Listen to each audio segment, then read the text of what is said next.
ومن آياته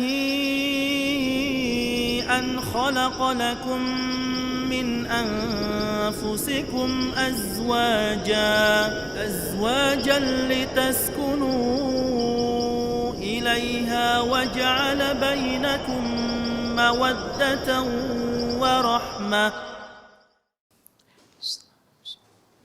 Assalamualaikum warahmatullahi wabarakatuh.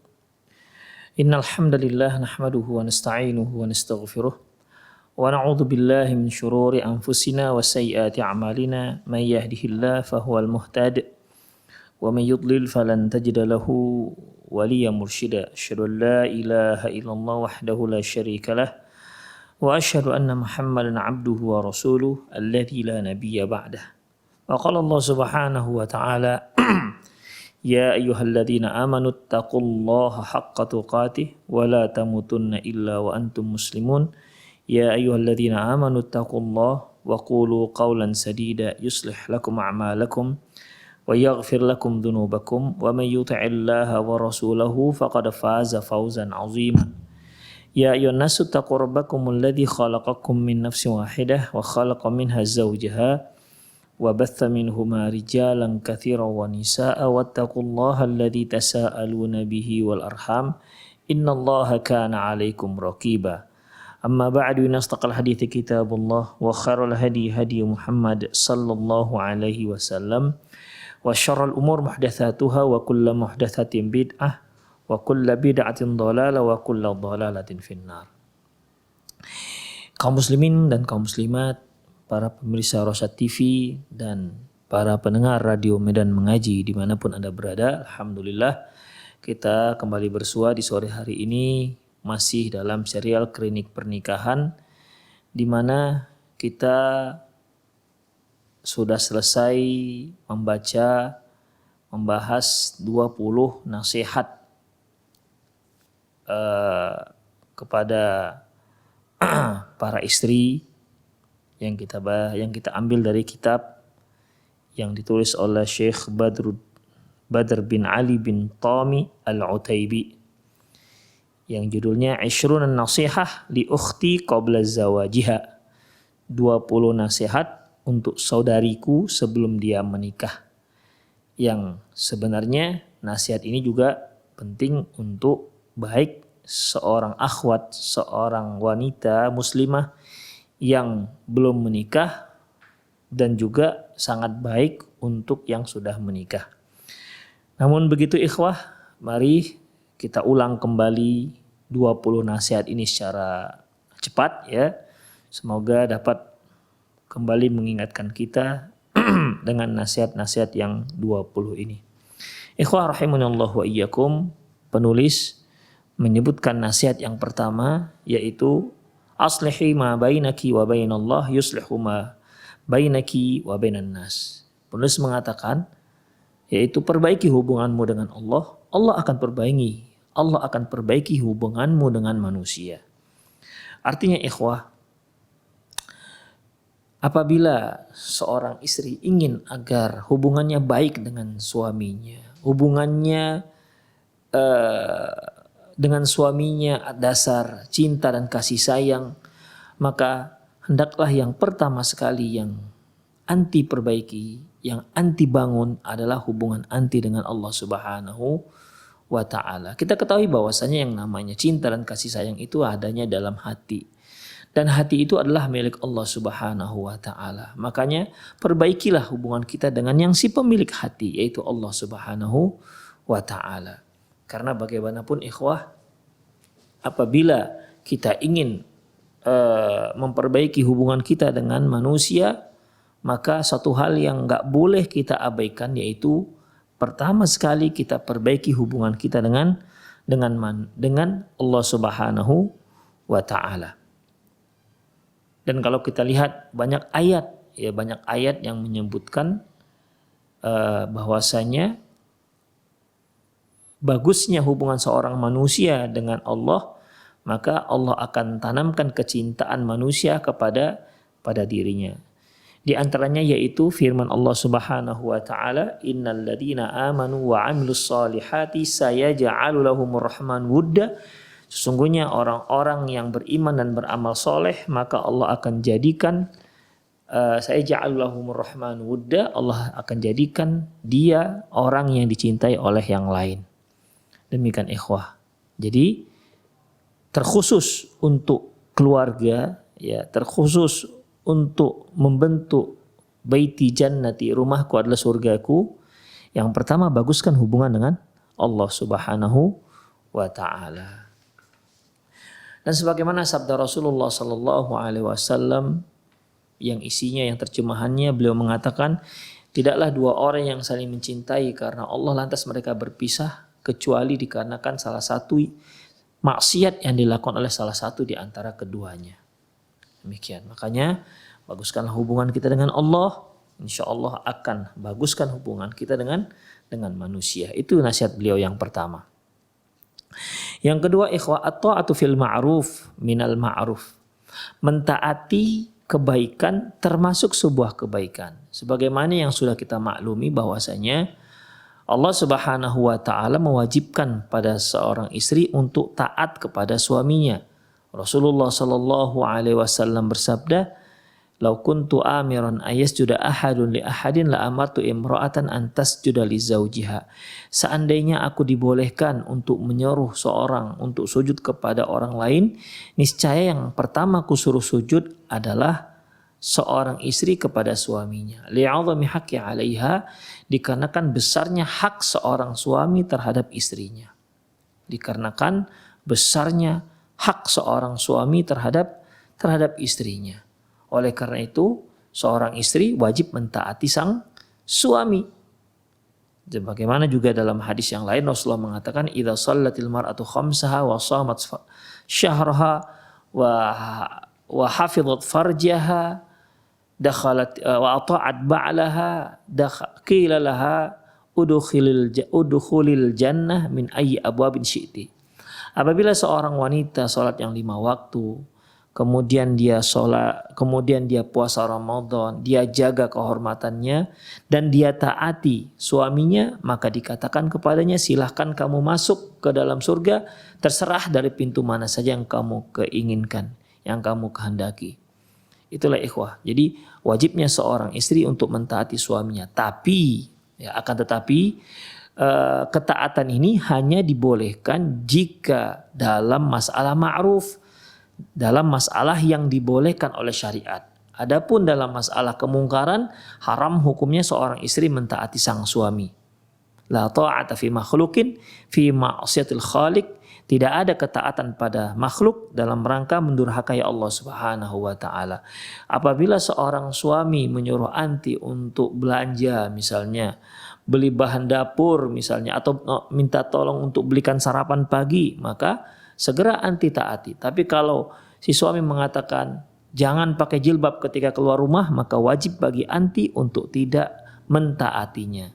Karena innama ta'atu fil ma'ruf. Ketaatan itu hanya dalam perkara yang boleh, dalam perkara yang baik. Dalam perkara mungkar itu tidak dibolehkan. Demikian ikhwah rahimani Allahu wa iyyakum. Jadi untuk nasihat yang kedua, wahai para istri, taatilah suamimu, karena suami itu punya tanggung jawab sangat besar terhadap dirimu, tidak hanya di dunia namun juga sampai akhirat nanti dia akan bertanggungjawabkan dirimu di hadapan Allah Subhanahu wa taala. Maka taatilah dia agar dia bisa memimpinmu, wahai para istri, ya, tapi ingat hanya untuk perkara yang dibolehkan oleh syariat, bukan untuk perkara yang dilarang oleh syariat. Nasihat ketiga, an-nasihatu tsalitsa, unusatuki min aqwa aslihatik, min aqwa aslihatuki.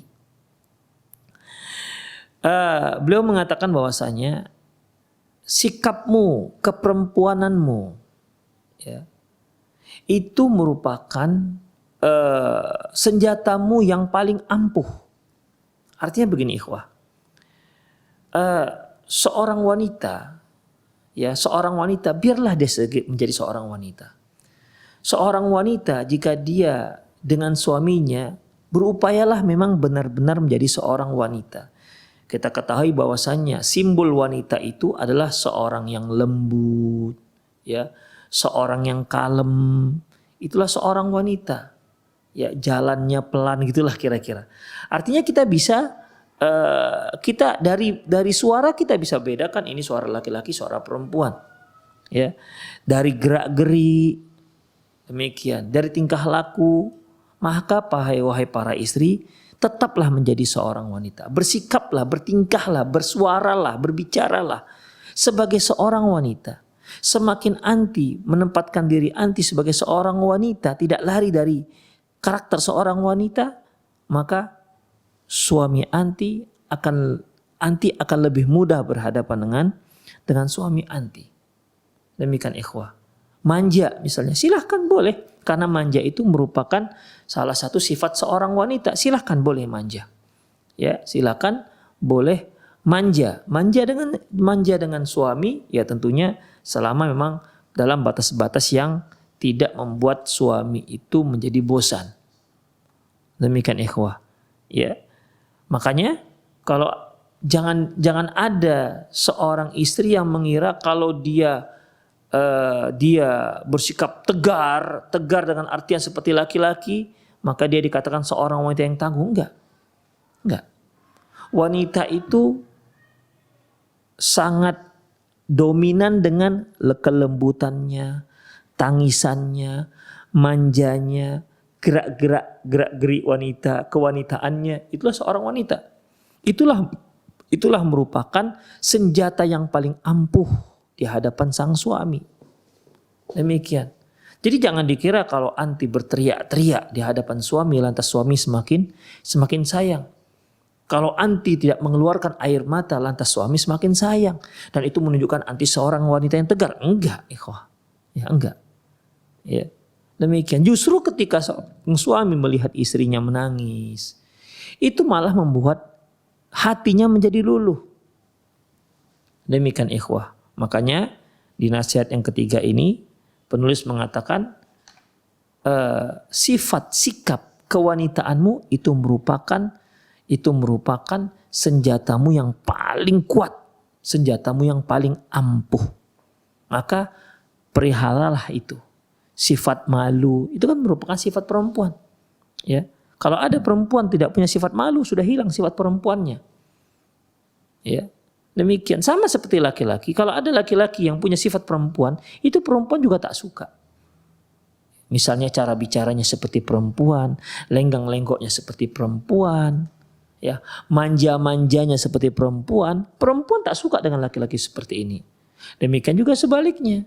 Laki-laki ya senangnya dengan lawan jenisnya ya apabila dia memiliki sifat keperempuanan. Demikian, lemah lembut, lenggang-lenggok seperti perempuan, cara bicara perempuan, ada manjanya, ada tangisnya. Demikian. Itu merupakan senjata yang paling kuat dalam menghadapi seorang laki-laki. Maka pegang itu. Ya, maka pegang itu. Makanya tidak pernah ada sejarah ketika si istri suaranya kuat, ya, suaranya lantang menghadapi suaminya, lantas si suami mengatakan, Masya Allah, semakin cinta abang dengan adik. Semenjak suara adik itu seperti sebagai petir yang menggelegar. Tak pernah ada sejarahnya seperti itu. Kemudian ikhwah, itu nasihat yang ketiga. Kemudian nasihat yang keempat yaitu nazafatu wat tartibu dalilun ala sumuwi akhlaqiki. Kebersihan, ketertiban itu merupakan bukti akan mulianya akhlakmu. Ikhwah, semua kita suka dengan yang namanya bersih. Sebagaimana wanita suka dengan melihat seorang laki-laki yang bersih, rapi, wangi. Ketahuilah laki-laki juga suka seperti itu. Dengan wanita yang rapi, bersih, ya, wangi. Demikian. Dan itu menunjukkan bagaimana mulianya akhlak seorang wanita. Bersih misalnya. Tentunya bersih tidak hanya bersih badan, ya, tidak hanya bersih fisik, tapi yang paling utama tentunya bersih jiwa, bersih hati. Yang pertama sekali bersih dari berbagai macam jenis kesyirikan. Itu dia, ya. Bersih dari berbagai macam kesyirikan. Itu yang paling utama dan yang pertama. Kalau bersih dari demikian juga selanjutnya bersih dari dosa besar dan lain-lainnya.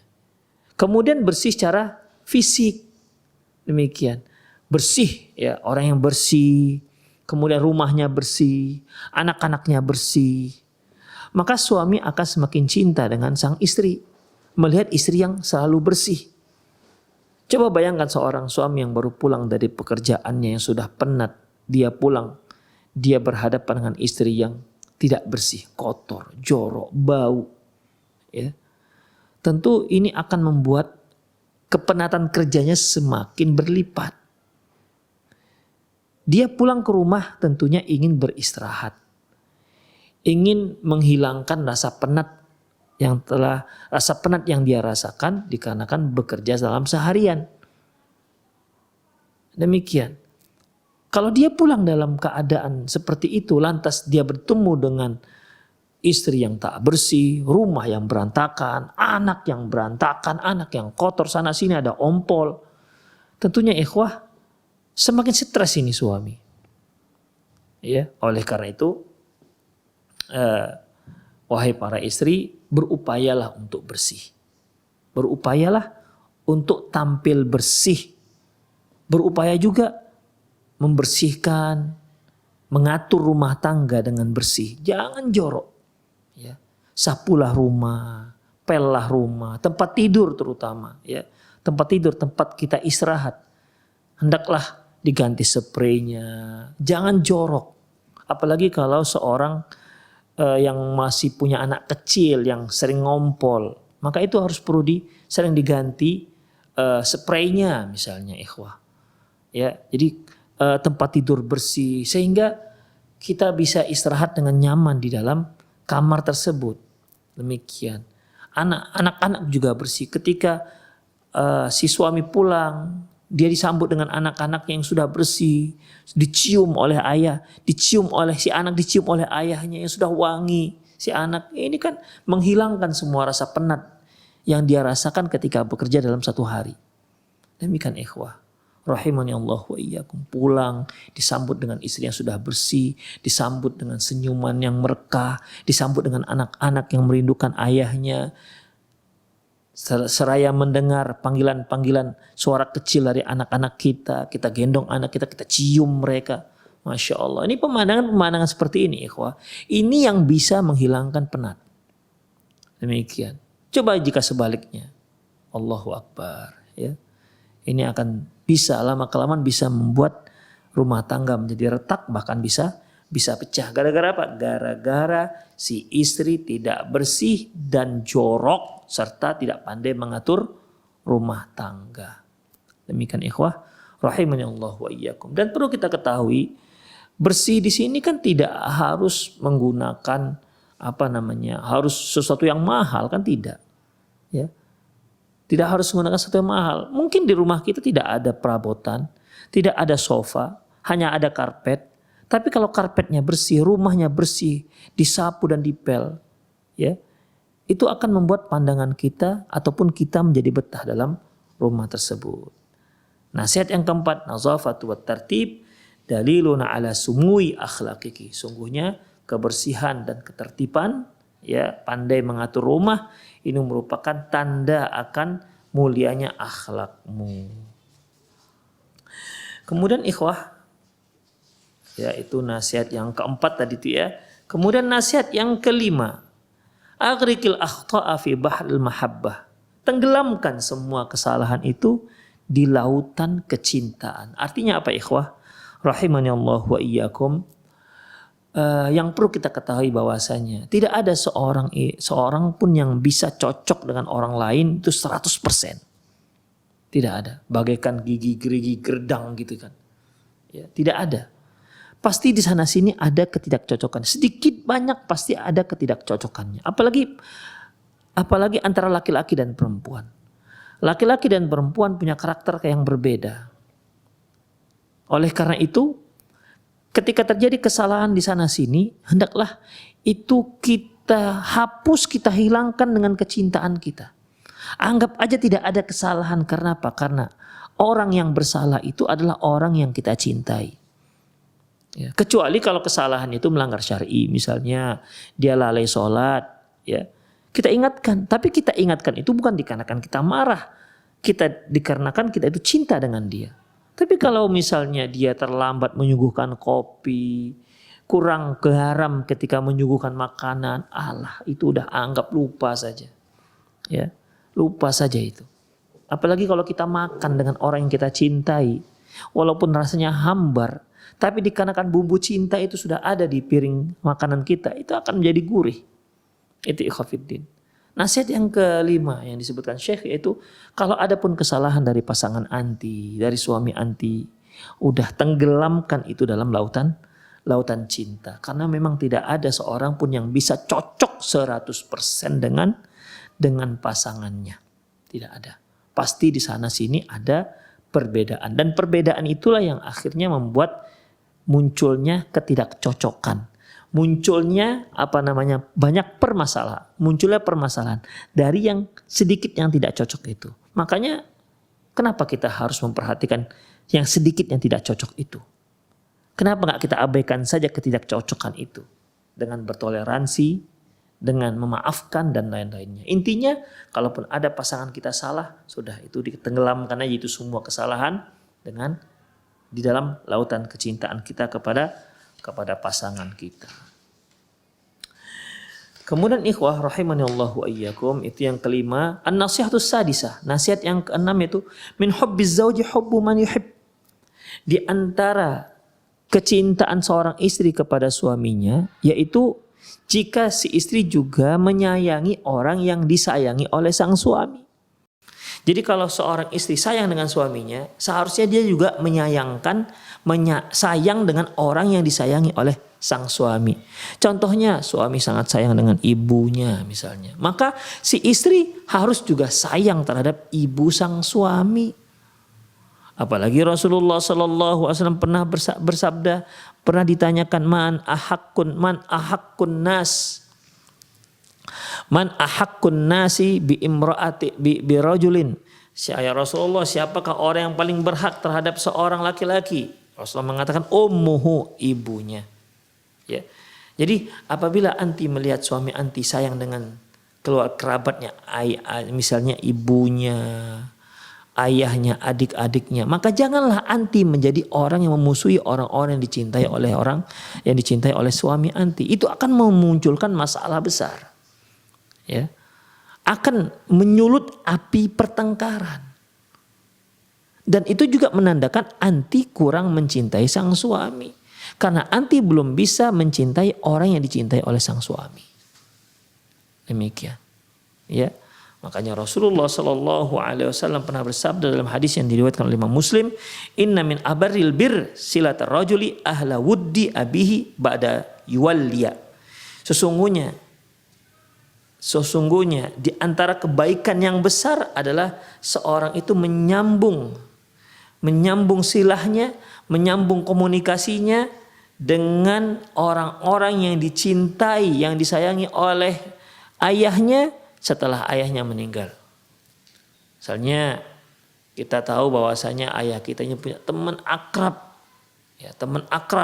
sampai ayah kita meninggal, maka kita sebagai anak, sebagai tanda anak yang berbakti kepada ayah kita yang sudah meninggal, bakti kita untuk beliau setelah dia meninggal yaitu kita sayang juga dengan teman ayah kita tersebut. Dengan cara bagaimana? Ya mungkin sering kita telepon atau kita kirim apalah begitu untuk menyenangkan dirinya.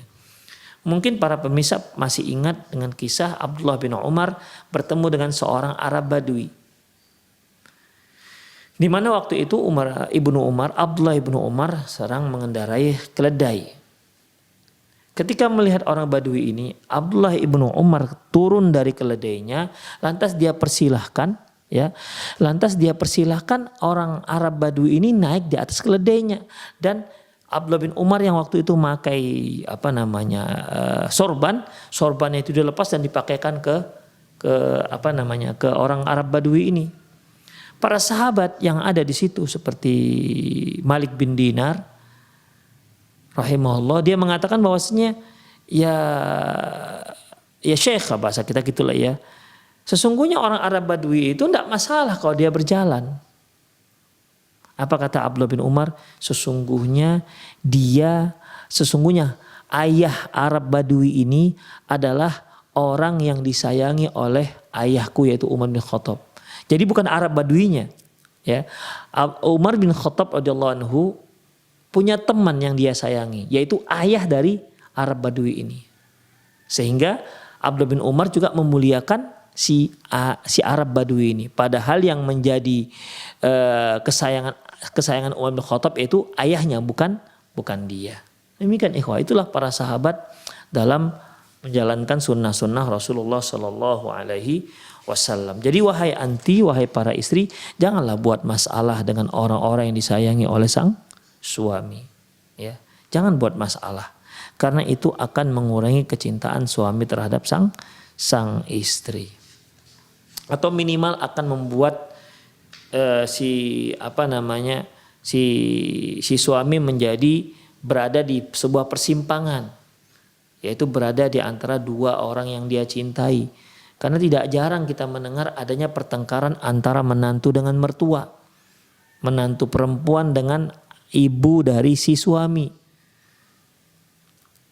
Ya, dimana mau tidak mau, ya, dimana suami nggak akan mungkin sulit untuk memilih antara istri yang dia cintai dan juga antara dengan ibunya yang dia cintai. Demikian. Jadi wahai para istri, jangan tempatkan suami anti bagaikan orang yang makan buah si malakama, dimakan mati ayah, tak dimakan mati emak. Demikian. Makanya di antara kecintaan seorang istri kepada suaminya, yaitu tanda cintanya seorang istri kepada suaminya, yaitu dia mencintai orang-orang yang disayangi oleh sang suami. Nasihatus sabi'ah, nasihat yang ketujuh, yaitu hayatuz zaujiyatun la jama'iyatun. Bahwasanya kehidupan rumah tangga itu ya antara suami dan istri. Bukan sekampung, bukan dua keluarga besar, enggak. Yaitu kehidupan suami istri adalah kehidupan rumah tangga itu adalah kehidupan suami istri. Masalahnya yang muncul yaitu masalah yang harus diselesaikan antara suami dan istri. Begitu. Ya. Makanya kalau ada timbul masalah dalam satu keluarga, dalam keluarga anti, jangan langsung bocorkan ke yang lain.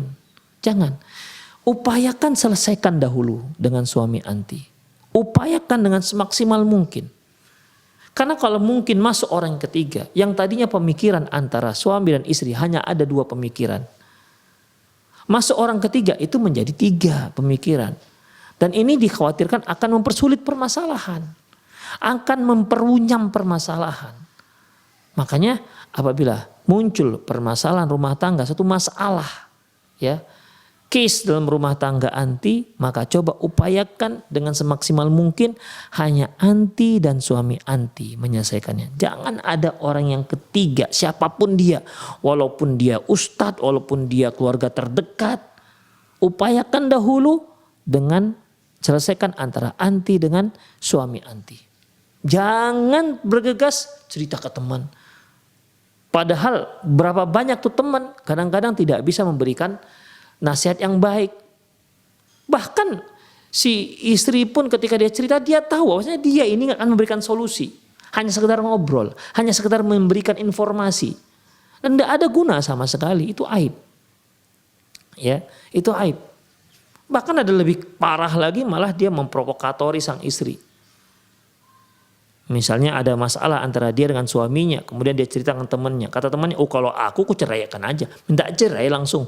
Aku akan minta cerai, begitu. Bertambah mendidihlah sang istri, gara-gara ketemu dengan temannya. Ini gara-gara apa? Kesalahan istri karena gegabah menceritakan masalah rumah tangganya kepada temannya orang ketiga yang belum tentu bisa menyelesaikan masalah.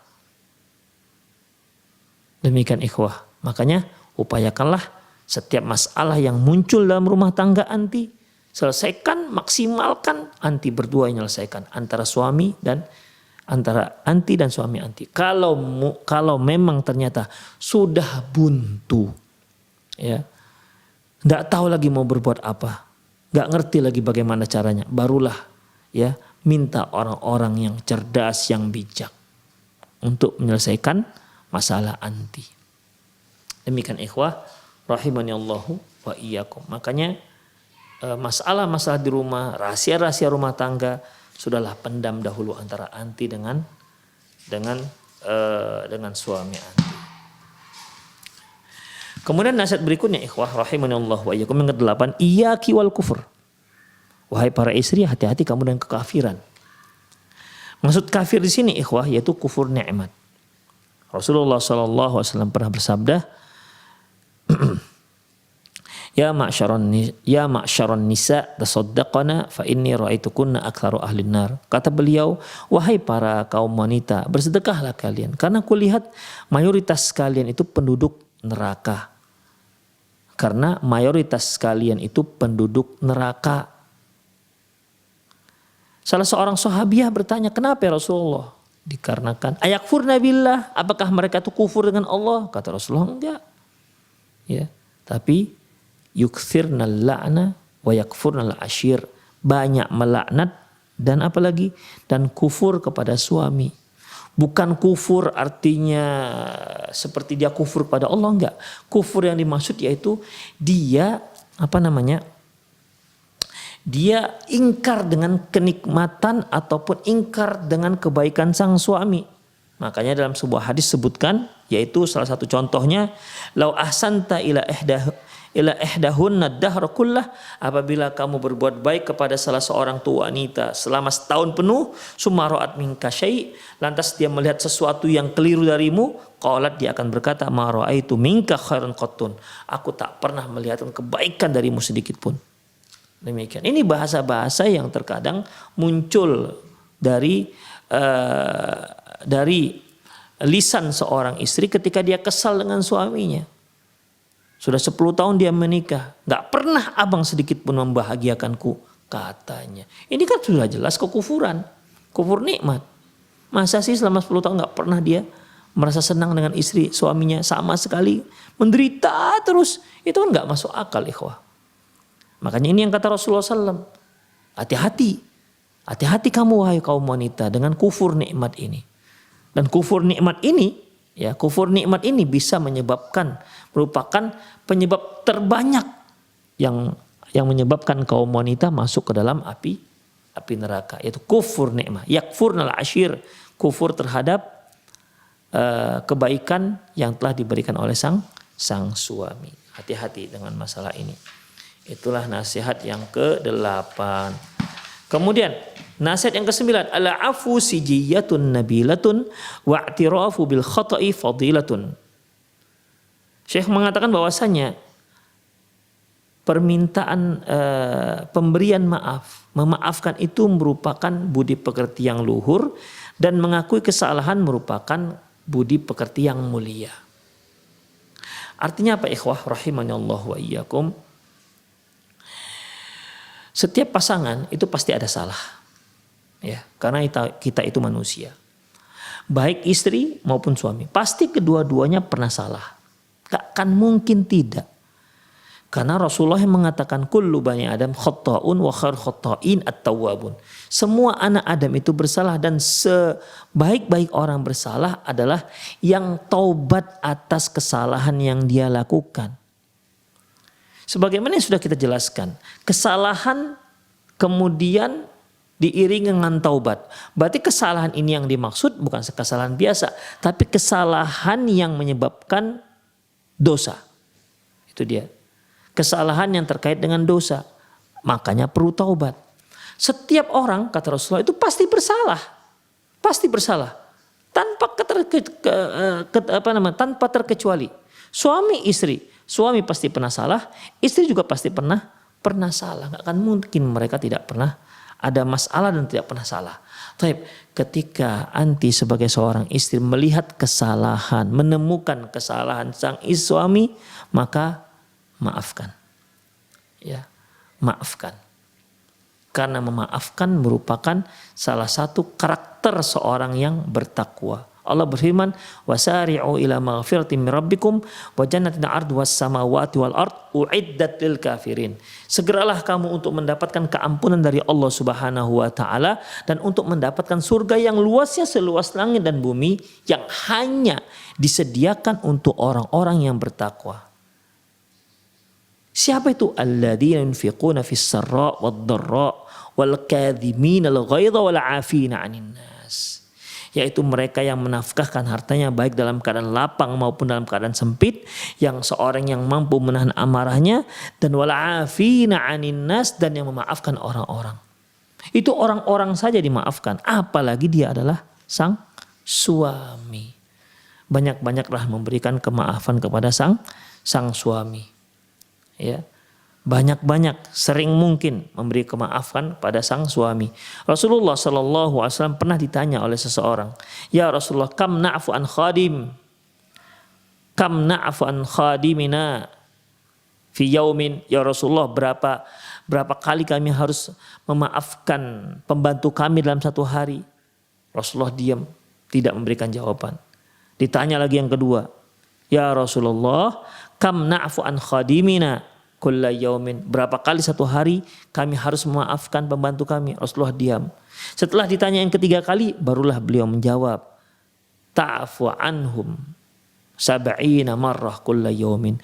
Kau maafkan setiap hari itu 70 kali. Itu pembantu, apalagi sang suami. Berikanlah kemaafan, ikhwah. Ya.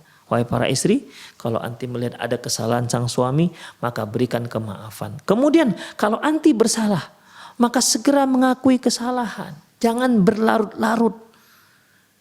Terkadang seorang istri, dia sudah tahu salah, tapi gengsi minta maaf, gengsi untuk mengakui kesalahan.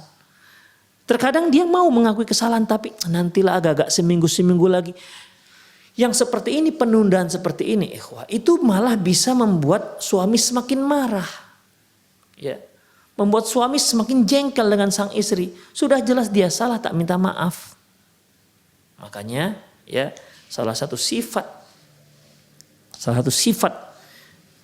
seorang wanita yang salehah yaitu memaafkan dan berani, mampu mengakui kesalahan yang dilakukan.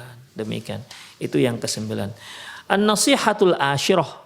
Nasihat yang ke-10. Hal ta'rifina ma 'alaiki wa ma 'alaihi? Tahu enggak engkau apa kewajibanmu dan apa kewajiban suamimu? Nah, demikian. Jadi di sini Syekh dalam nasihat yang ke-10 ini, Syekh membahas tentang apa saja kewajiban pasangan. Apa saja kewajiban suami dan istri. Beliau memberikan 3 bahagian, yaitu kewajiban dari sisi syar'i, dari sisi syariat, di mana kewajiban-kewajiban itu syariat yang menetapkannya, seperti memberi nafkah, ya.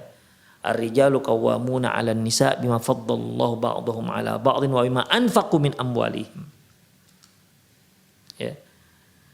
Bahwasanya laki-laki itu merupakan pemimpin atas kaum wanita dan dikarenakan keistimewaan yang Allah berikan dibandingkan sebagian yang lain, dan karena mereka yang menginfakkan harta mereka untuk kaum wanita. Demikian ikhwah.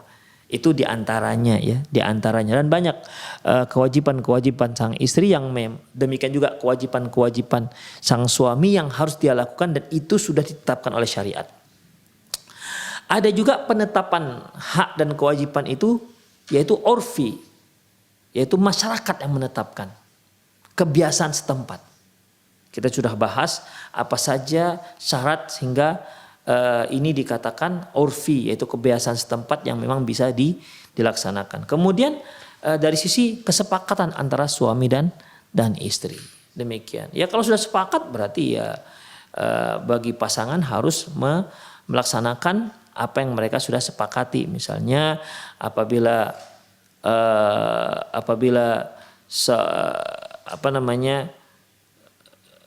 seorang istri mengatakan bahwasanya kalau dia menikah misalnya, ya, kalau dia menikah dengan si ikhwan ini atau si laki-laki ini, maka dia mau tetap bersama ibunya misalnya, karena ibunya nggak punya siapa-siapa lagi.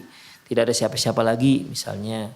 Atau dia katakan, si suami mengatakan nanti kalau sudah berumah tangga tidak akan mau meninggalkan kayak kotanya misalnya, atau dia juga ingin hidup bersama ibunya misalnya. Apalah yang mungkin perlu untuk dibicarakan dan disepakati. Demikian ikhwah rahimanallah wa iyyakum. Ya, itulah nasihat yang ke-10. Kemudian nasihat yang ke-11.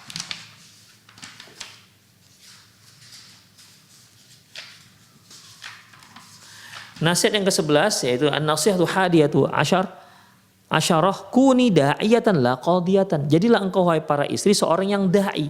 Dai itu artinya mengajak, la qadi, bukan orang yang menetapkan hukum. Dan suami itu tidak suka dihukum. Suami itu nggak suka divonis. Ya, apalagi dia pemimpin rumah tangga. Makanya apabila seorang istri melihat ada kekeliruan dari sang suami, coba diajak dengan lemah lembut, diberitahu dengan baik, ya. Bagaikan seorang seorang yang mengajak anaknya lah untuk berbuat sesuatu begitu, bukan untuk memvonis. Ya, jadi nggak boleh apabila seorang istri melihat ada kesalahan dari sang suaminya, dipanggil suaminya, "Bang, abang ini salah karena begini. Betul, dia salah. Tapi ketika dia salah dan dia disalah-salahkan, itu suami bisa marah. Makanya diajak. Kuni da'iyah. Jadilah engkau mengajak, bukan orang yang memvonis, ataupun jangan posisikan dirimu sebagai seorang hakim yang menetapkan sebuah hukuman terhadap sang suami. Kemudian nasihat yang ke-12, kunilahu amatan takun laki abadan. Jadilah engkau seorang hamba bagi suamimu, maka suamimu akan menjadi hamba bagimu. Artinya apabila istri benar-benar dia perhatian dengan suaminya, khidmatnya Masya Allah luar biasa, dengan tulus dan dari hati yang paling dalam, otomatis suaminya juga akan memperlakukan dia seperti itu. Al jaza ma'al jinsil amal. Bahwasanya balasan itu sesuai dengan amalan yang kita lakukan. Demikian. Tapi kalau istrinya malas, ogah-ogahan memberi pelayanan kepada sang suami, suami pun akhirnya akan ogah-ogahan memberikan pelayanan kepada sang istri. Tapi coba istrinya taat, pokok apa saja, Masya Allah. Dek, masa ini dek siap bang, insya Allah. Jadi semua apa yang diinginkan oleh sang suami. Ya, dia bagaikan hamba saya untuk suaminya. Dia itu bagaikan hamba saya untuk suaminya. Otomatis suami yang diperlakukan seperti ini juga dia akan memberikan khidmat yang sama. Demikian. Itu trik dalam menghadapi sang suami. Demikian ikhwah. Jadilah wahai para istri menjadi hamba saya untuk suamimu, maka suamimu akan menjadi hamba saya untuk dirimu. An-nasihatu salisatu asyar. Nasihat yang ke-13. Qad takunu ghirah adatun syarirah. Terkadang cemburu itu merupakan kebiasaan yang buruk. Ikhwah. Munculnya cemburu itu dikarenakan adanya rasa cinta dalam hati seseorang. Kalau tidak ada rasa cinta, maka tidak ada yang namanya cemburu. Ya, tidak ada yang namanya cemburu. Hanya saja ikhwah, cemburu itu ada dua. Cemburu yang memang dipuji oleh Allah dan cemburu yang malah dicela oleh Allah Subhanahu wa taala. Makanya cemburu itu ada dua, ghiratul mamduh wa ghiratul madhmum, ya. Cemburu yang tercela. Cemburu yang tercela ini si istri menuduh sang suami dengan tanpa data. Pulang-pulang suami, abang selingkuh ya, abang begini-begini. Nah, demikian. Padahal dia hanya dengar-dengar, qil wa qal, ya, hanya katanya-katanya, the little bird says, kata orang. Jadi hanya isu-isu begitu. Kemudian dia pun marah-marah dengan suami sampai menuduh-nuduh. Allahu Akbar.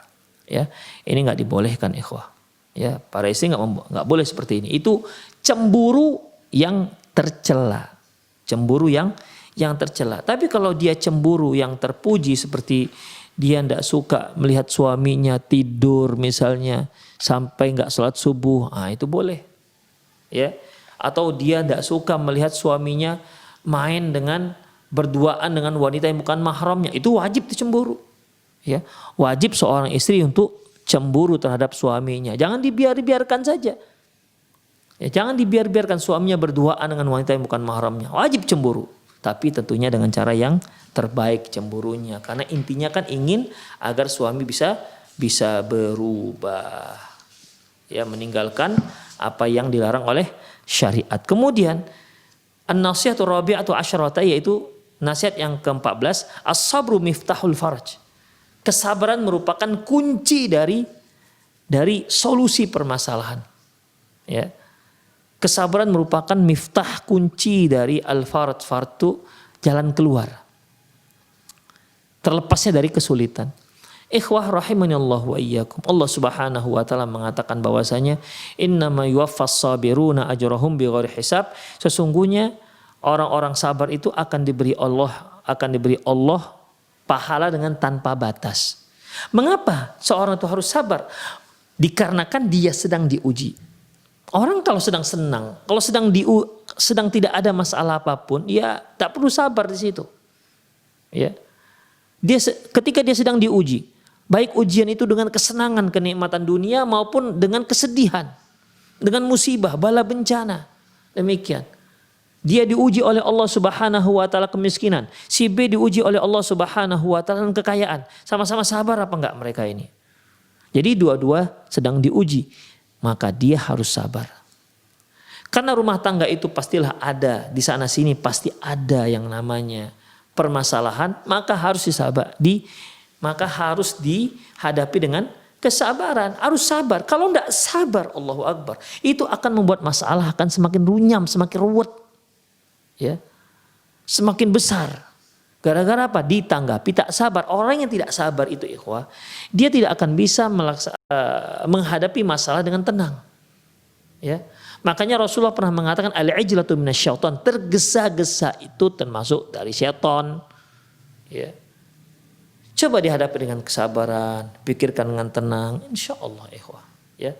Insya Allah akan beri jalan keluar yang terbaik, insya Allah. Makanya ya harus sabar dahulu, jangan tergesa-gesa dalam menetapkan sesuatu.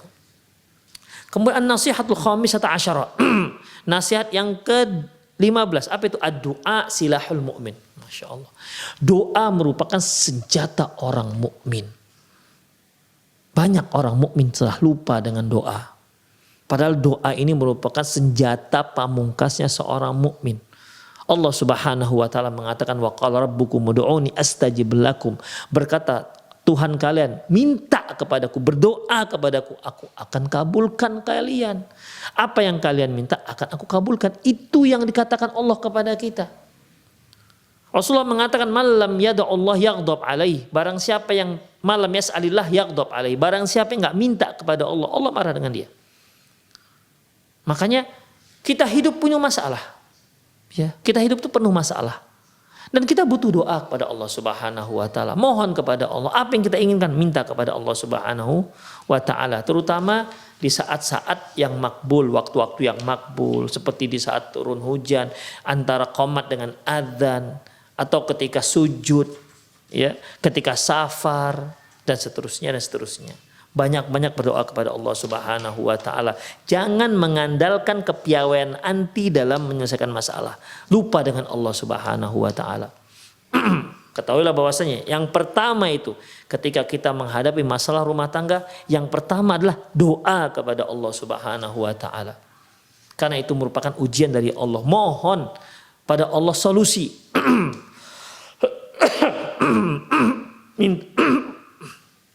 Minta kepada Allah jalan keluarnya. Minta kepada Allah jalan keluarnya. Demikian ikhwah rahimanallahu wa iyyakum. Kemudian yang ke-16. Kullu yaumin jadidun kuni zaujatan jadidatan. Setiap hari itu hendaklah baru. Jadilah engkau wahai para istri, yaitu istri yang baru. Artinya bukan gonta-ganti istri, enggak, tapi hendaklah dia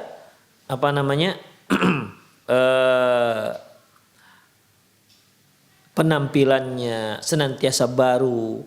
Baru di sini ikhwah tidak harus mahal loh. Ya, tidak harus modal besar, enggak. Ya, tapi hendaklah tetap bagus, jamilah, cantik, ya, penampilan tetap bagus, optimal begitu di hadapan sang suami.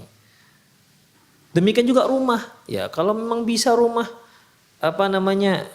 dia memang ada perabotan, dirubahlah perabotannya, ya bagaimana agar berubah supaya suasana akan menjadi tidak sama seperti sebelumnya. Karena sesuatu yang baru itu akan membuat kita itu lebih santai, lebih enak, lebih nyaman. Beda dengan kalau itu aja yang bisa membuat kita menjadi bosan dengan apa yang ada di hadapan kita. Kemudian yang ke-17 ya. Yang ke-17 yaitu aqrabut thariq ilal qalbi rajul sam'uhu wa basaruhu. Sesungguhnya jalur yang paling dekat, jalan pintas yang paling dekat menuju hati seorang laki-laki yaitu sam'uhu wa basaruhu, yaitu pendengaran dan penglihatan. Apa yang dimaksud ini? Yang dimaksud dengan pendengarannya itu, hendaklah seorang istri itu bicara dengan baik, dengan santun. Jangan sampai dia mengeluarkan ucapan-ucapan yang menyakiti hati, ya, yang tidak mengenakkan sang suami. Demikian, yang menyakiti hati sang suami jangan. Hendaklah dia berupaya untuk berbahasa santun, sopan, lembut. Itulah yang bisa menggetarkan hati sang suami. Itulah yang bisa menggetarkan hati seorang laki-laki. Itu yang pertama. Yang kedua, yaitu penglihatannya. Hendaklah anti berupaya semaksimal mungkin untuk senantiasa bagus, senantiasa dandan ya di hadapan sang suami. Agar suami senantiasa melihat anti itu adalah orang yang satu-satunya wanita yang tercantik di muka bumi ini. Demikian. Jadi dari pendengaran dan dari penglihatan. Demikian ikhwah. Rahimani Allah wa iyyakum. Kalau hanya sekedar penglihatan, pendengaran yang enggak, itu bisa merusak rasa cinta. Lihat istrinya Masya Allah, cantik luar biasa, rupawan, sangat menawan. Tapi ketika ngomong, Masya Allah, ucapannya sangat membuat sakit hati. Itu akan hilang rasa cinta. Makanya untuk mendekati hati seorang laki-laki, terutama suami, raihlah dia dari sisi pendengaran dan penglihatan. Kemudian yang ke-18, kaifa tatasarrafina fi hali ghadabi. Bagaimana cara kamu wahai para istri menghadapi suami ketika marah? Bagaimana caranya? Ini sudah kita bahas ya. Coba dilihat lagi videonya bagaimana seorang istri menghadapi ketika suaminya marah. Artinya ketika suaminya marah, satu aja yang paling penting yaitu jangan anti ikut marah. Kendalikan diri anti. Walaupun anti tahu apa yang diucapkan oleh sang suami, apa yang dimarahi oleh sang suami itu satu kekeliruan. Tapi anti jangan tanggapi dengan emosional. Tetaplah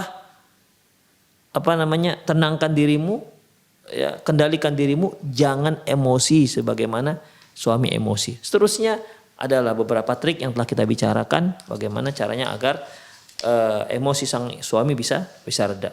Kemudian yang ke-19, al-mushkilatu laysat aiban. Ada masalah di rumah tangga itu bukan satu aib, tapi yang masalahnya walakin la aib fil kaifi ta'amul ma'aha. Tapi yang dikatakan aib adalah bagaimana cara kita bersikap dalam menyelesaikan masalah itu. Kalau masalah semua orang akan bermasalah. Selama kita hidup akan ada tetap masalah. Nggak ada yang nggak ada masalah. Tapi permasalahannya yang terpenting adalah bagaimana cara kita menyelesaikan permasalahan. Kalau kita tidak pandai dalam menyelesaikan masalah, maka masalah bisa akan semakin ruwet, semakin runyam, semakin yang tadinya masalah kecil bisa semakin besar. Yang ke-20, nasihatul isyrun, nasihat yang ke-20, sama kilah sakanun walibas. Allah menamakan antunna wahai para istri yaitu sebagai sakan, tempat kaum laki-laki menenangkan diri, walibas dan sebagai tempat pakaian. Makanya Allah katakan hunna libasul lakum wa antum libasul lahun. Mereka itu merupakan pakaian bagi kamu dan kamu juga pakaian bagi mereka. Pakaian saling melindungi aib kita agar tidak nampak dan fungsi-fungsi yang lainnya yang sudah kita kaji pada kajian yang lalu. Demikian ikhwafiddin, isyrun nasihah, 20 nasihat ya li ukhti untuk saudariku qabla zawajiha ya, sebelum pernikahannya. Dan ini juga sebagaimana yang kita katakan, ini juga sangat penting untuk para wanita, para akhwat yang sudah berumah tangga. Demikian aku qauli hadza wa astaghfirullah li wa lakum wa lisal muslimin innahul ghafurur rahim. Bagi siapa yang bertanya silahkan hubungi nomor yang telah yang ada di layar kaca Anda, atau hubungi juga melalui WhatsApp, via WhatsApp, atau juga dengan nomor yang WhatsApp yang biasa yaitu 0895 6113 27778. Silakan.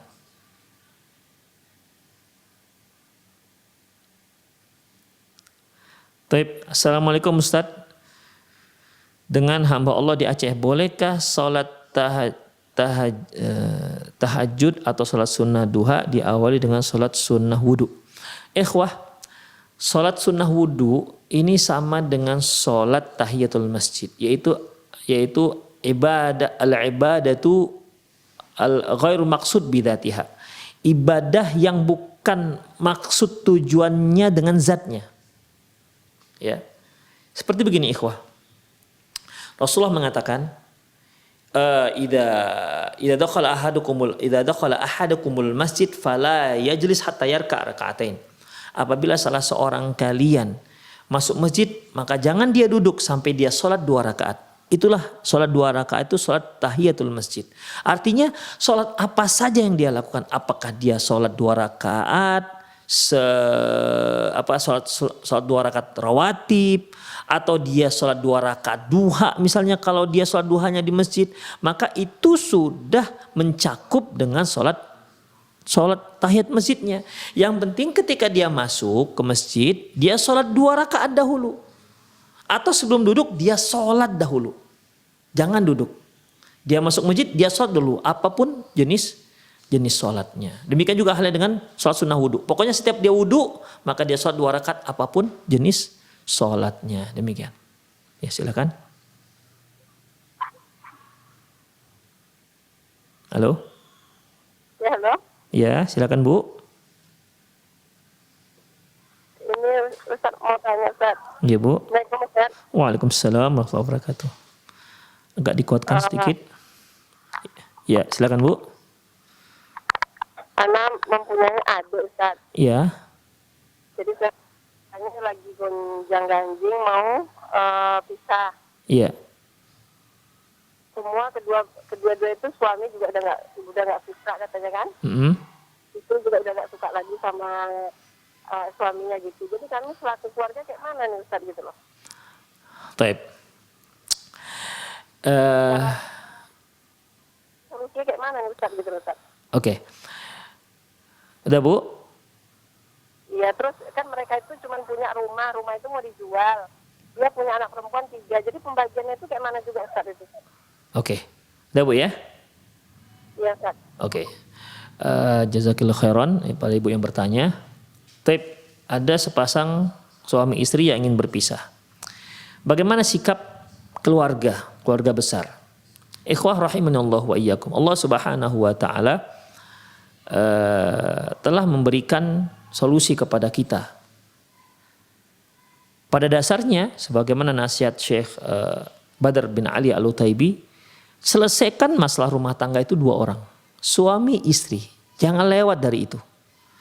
Ketika dia tidak selesai, kesulitan ya dalam menyelesaikannya, ya kedua-duanya sudah kepingin pisah aja, maka ikhwah, kalau mereka memang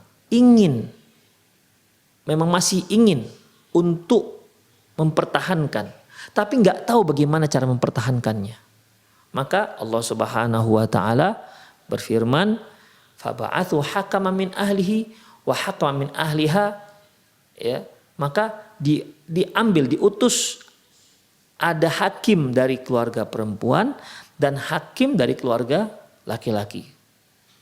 Ya, in aradu islaha yuwaffiqillahu bainahuma. Kalau memang mereka benar-benar ingin islah berdamai, Allah akan beri taufik. Allah akan beri jalan keluar. Jadi keluarga bagaimana? Keluarga panggil, ya.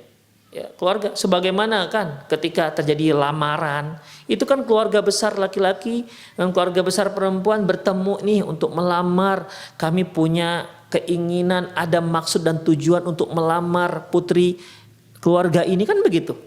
Ketika ada masalah, kemudian mereka yang si pemilik rumah tangga ini memang ingin untuk melanjutkan tapi nggak tahu bagaimana caranya, maka tidak apa-apa, ya, tidak apa-apa. Siapa orang yang paling dominan, yang orang bijak dari keluarga laki-laki dan yang paling bijak dari keluarga perempuan? Entah satu atau dua orang begitu, kumpul dengan suami dan istri, dengan si adik tadi itu. Apa masalahnya?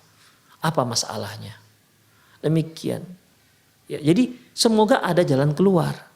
Semoga ada jalan keluar. Ya tentunya dia awali dengan doa kepada Allah Subhanahu wa taala. Itu dia. Jadi dua keluarga inilah yang nanti akan ikut campur dalam menyelesaikan permasalahan. Demikian, ya. Dan memang mereka harus benar-benar netral. Benar-benar netral dalam melihat permasalahan. Baik, setelah dua keluarga ini ternyata sudah memberi nasihat, mereka mungkin sudah pakat-pakat juga, udah oke. Tapi ternyata sebulan kemudian masih juga muncul masalah yang sama, ya. Itu aja permasalahannya, berarti kan memang tidak bisa. Maka pisahlah dengan baik-baik. Ya. Pisahlah dengan baik-baik. Yaitu amsikuhunna bil ma'ruf au tasrihum bi ihsan. Peganglah istrimu dengan cara yang baik atau ceraikan dengan cara yang baik juga. Jadi dua keluarga itu bukan malah bertengkar. Demikian, ya, bukan malah bertengkar. Tapi bagaimana dengan kalau memang pisah? Bagaimana dengan anak-anak? Ya, bagaimana dengan anak-anak? Anak-anak itu tanggung jawab sang suami. Walaupun anaknya 3 nih misalnya, 3-tiganya dibawa oleh sang istri. Jangan dikira sang suami lepas tanggung jawab dengan anaknya. Anak ini nggak bisa lepas tanggung jawab. Walaupun ibu bapaknya sudah cerai. Kalau istri oke, ketika dia habis iddah tidak ada nafkahnya. Tapi anak tetap wajib sang ayah. Ini anak dia ini. Jangan dikira cerai dengan istrinya, anaknya cerai juga. Enggak. Anaknya walaupun dia bersama ibunya atau bersama ayahnya, si ayah tetap wajib untuk memberikan nafkah anak-anak yang 3 orang ini. Demikian. Kemudian tidak ada yang namanya harta warisan di sana. Adapun harta gonogi ini tidak ada dalam Islam. Bercerainya sang suami dengan istri, ada harta gonogi ini enggak. Yang ada itu ada uang kasih sayang lah, uang penghargaan lah gitu kepada sang istri. Ya dia tidak ada nilai tertentu, enggak. Tapi ingat, anak tidak bisa ada jatah khusus, enggak. Anak itu tanggung jawab ayah kandungnya, bukan tanggung jawab sang ibu. Berapa banyak kita lihat pecahnya rumah tangga, akhirnya anak ikut ibu yang bertanggung jawab terhadap si anak. Si ayah yang sudah pisah dengan ibunya, mentang-mentang si anak ikut ibunya, dia tidak mau peduli dengan anaknya. Berdosa besar tuh ayah. Demikian, ya. Jadi itu terkait dengan masalah anak. Silakan. Allahu a'lam bishawab. Halo.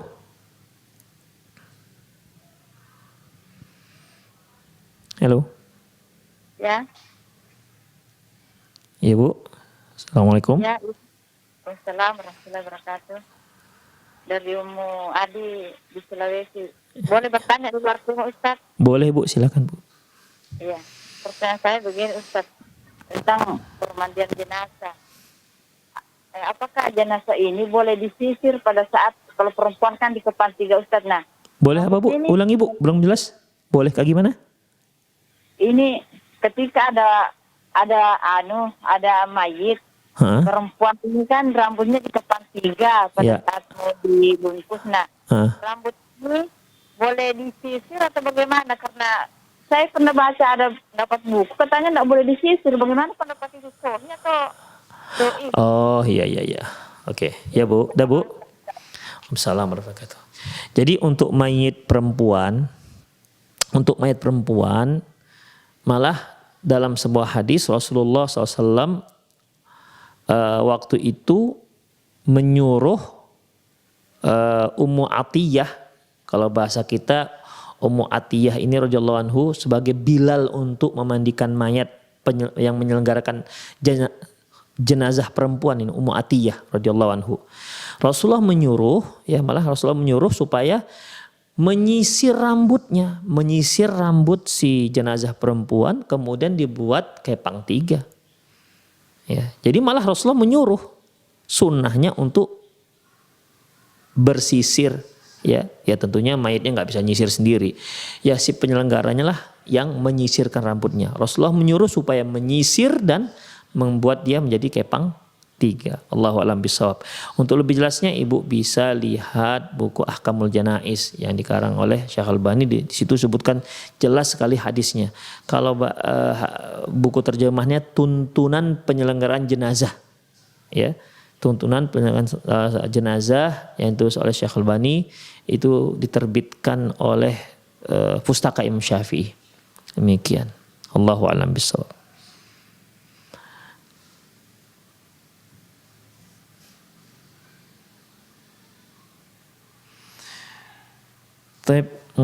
Assalamualaikum warahmatullahi wabarakatuh. Ummu Ida dari Semarang mau bertanya, apakah jika wanita dalam sehari-hari belum bisa berpakaian syar'i itu termasuk munafik? Paling berpakaian syar'i kalau datang ke kajian saja, namun keseharian saja tetap berpakaian muslimah. Ikhwah rahimanallahu wa iyyakum, Rasulullah sallallahu alaihi wasallam menyebutkan tentang munafik ini, ada tanda-tandanya. Ya. Beliau mengatakan ayatul munafik thalathan. Tanda orang munafik ada 3. Idza haddatsa kadziba. Kalau dia bicara dia bohong. Wa idza tumina khana. Apabila dia diberi amanah dia khianat. Wa idza wa'ada akhlafa. Apabila dia berjanji dia mengingkari janjinya. Dalam hadis yang lain, wa idza khasama fajara. Apabila dia bertengkar dia akan berbuat buruk, berbuat jahat. Ini yang disebut Rasulullah Sallallahu Alaihi Wasallam tanda orang munafik, yaitu munafik amali, nifak amali. Karena nifak itu, munafik itu ada 2. Nifak i'tiqadi, yaitu dia orang yang munafik i'tiqadi secara akidah, yaitu dia sebenarnya orang kafir tapi dia menyatakan dirinya Islam, padahal dia masih kafir. Pura-pura masuk Islam lah, ya. Pura-pura masuk Islam. Ini yang disebut Allah Subhanahu wa taala di awal soal Baqarah, wa idza laqul ladzina amanu qalu amanna wa idza khalau ila syayatinihim qalu inna ma'akum innama nahnu mustahzi'un. Apabila dia bertemu dengan orang-orang beriman, dia katakan kami beriman, dan apabila mereka bertemu dengan setan-setan mereka, sekelompok mereka katakan kami enggak beriman, kami itu hanya mengolok-olok orang mukmin. Jadi ini orang munafik yang i'tiqadi, akidahnya dia orang kafir tapi pura-pura Islam. Ya, kalau dahulu pada zaman Rasulullah seperti Abdullah bin Ubay bin Salul. Tapi ada munafik amali. Dia amalannya seperti amalan orang-orang munafik. Di antaranya 4 tadi itu. Kalau dia bicara bohong, kalau dia berjanji dia ingkari, apabila dikasih amanah dia khianati, apabila dia bertengkar dia akan berbuat jahat. Adapun apabila seorang wanita ketika dia pergi kajian dia berpakaian syar'i, apabila dia enggak kajian dia pakaian biasa-biasa saja, ya Allahu a'lam bishawab, ini enggak dikatakan syar'i. Hanya saja dia memang belum mampu untuk melakukan secara sempurna. Tapi tidak dikatakan orang munafik, wanita munafik. Demikian ikhwah. Ya umumnya ibu-ibu ini kalau dia pergi kajian, Masya Allah pakaiannya betul-betul syar'i. Jilbabnya lebar, warnanya juga warna yang adem, warna yang gelap, ya. Tapi ketika dia sudah di kantor dia masih pakai jilbabnya, jilbab yang pendek, hanya sedada mungkin, atau mungkin di atas dada. Demikian ikhwah, tidak sesyar'i ketika dia kajian. Ini bagaimana ikhwah rahimanallahu wa iyyakum? Ya kita katakan ini sebuah kesalahan, karena yang namanya menutup aurat itu ya tidak dibedakan antara kajian dengan enggak kajian, ya. Tapi enggak dikatakan munafik. Demikian. Sepengetahuan saya itu enggak dikatakan munafik. Ya dalam masalah jilbab dia belum sempurna, begitu. Ya. Seperti misalnya ikhwah, sebagaimana orang-orang muslimah Indonesia ketika dia sholat itu bagaimana pakaian mereka? Serentak mereka semua berpakaian memakai mukena kan? memakai telekung kata orang Medan. Mukena kata orang-orang yang selain Medan. Demikian. Kenapa dia pakai telekung ataupun mukena? Karena pakaian yang biasa dia pakai itu tak menutup aurat. Makanya ketika dia sholat menutup aurat sampai dibawa sengaja dalam tasnya mukena. Itu dia. Padahal untuk menutup aurat itu kan tidak hanya ketika sholat, tapi di luar sholat juga dia harus menutup auratnya ketika dia keluar rumahnya, ketika dia berada di hadapan yang bukan mahramnya. Demikian. Apakah orang ini dikatakan munafik? Enggak. Allahu a'lam bishawab. Ini enggak dikatakan munafik. Hanya saja wanita ini berdosa kalau dia di hadapan yang bukan mahramnya masih belum menutup auratnya.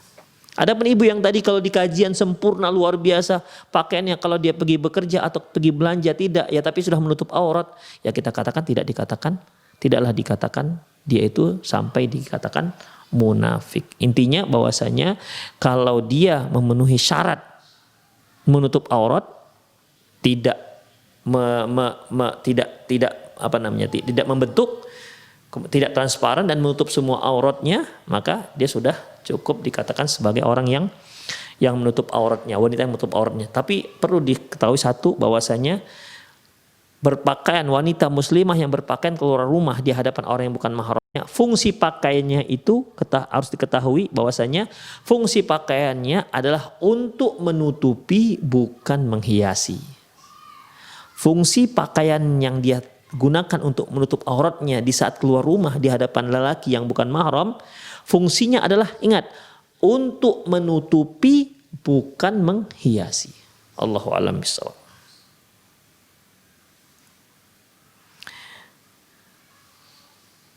Bismillah Ustaz, aurat wanita itu muka dan telapak tangan.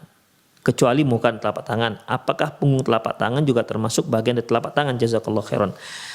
Wa jazakillahu khairan. Ikhwah, Rasulullah SAW mengatakan bahwasanya ketika Asma datang di hadapan beliau mengatakan, ya Asma, sungguhnya wanita itu aurat illa hada wa hada, kecuali ini dan ini. Rasulullah SAW menyebutkan wajah dan telapak tangan. Telapak tangan itu dalam bahasa Arab, ya, telapak tangan itu dalam bahasa Arab inilah dia. Dari mulai pergelangan tangan ke atas ini dikatakan telapak tangan. Kafun dikatakan kaf. Kafun inilah semua nih. Ini semua dikatakan kaf. Ya. Hanya kaf ini diartikan dalam bahasa Indonesia dengan telapak tangan. Ya. Dalam kosakata Indonesia untuk mewakili ini organ-organ badan ini semua itu tidak ada. Tapi rinciannya ada. Yang ini telapak tangan, yang ini punggung tangan. Padahal yang namanya kafun itu bukan hanya telapak tangan. Kaf itu adalah telapak tangan dan punggung tangan. Inilah dia semua. Ini yang saya goyang ini, semuanya ini dikatakan kafun. Makanya ketika buku-buku terjemahan menerjemah kecuali muka dan telapak tangan, sehingga asumsinya kafun itu hanya telapak tangan saja, punggung tangan enggak. Makanya kita lihat kalau ibu-ibu Indonesia pergi umroh, dia pakai beli handset itu ya, dengan menutup punggung telapak tangan. Nah, demikian. Padahal enggak itu.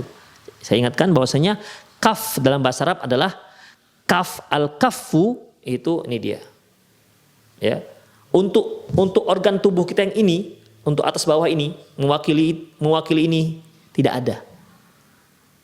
Ya, yang ada bagian bawah telapak tangan, bagian atas punggung tangan. Punggung telapak tangan, punggung tangan. Demikian. Jadi yang dikatakan aurat itu adalah ini semua ini. Baik dia telapak tangan maupun punggung tangan. Yang dikatakan tidak aurat ya, kecuali muka dan telapak tangan, yaitu yang dikatakan kaf, punggung tangan dan telapak tangan. Nah, ini semua ini tidak dikatakan aurat. Jadi mulai pergelangan ke sini semua ini tidak dikatakan aurat. Dari pergelangan kemari ke bawah ini aurat. Makanya ibu-ibu kadang-kadang mereka kan pakai pakaian yang ujung tangannya itu lebar. Nah, ketika dia mengangkat tangannya, ternyata tangannya terbuka, turun sampai ke lengan tangan, berarti dia sedang membuka aurat. Itu dia. Ya, makanya hati-hati wahai kaum wanita dalam masalah aurat. Allahu a'lam bishawab.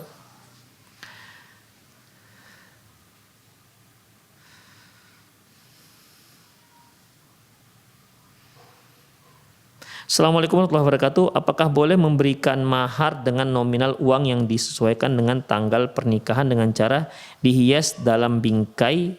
Syukron Ustadz, jazakallahu khair. Nggak ada masalah ikhwah, ya.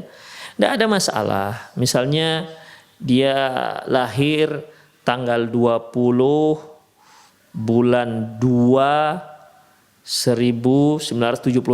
Jadi diambillah 20, 2 dan 71.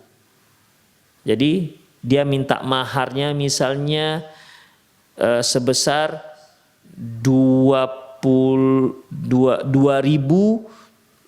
berapa ya? 20.271 jadinya misalnya kan. Tanggal 20 bulan 2 tahun 71. Jadi 20.271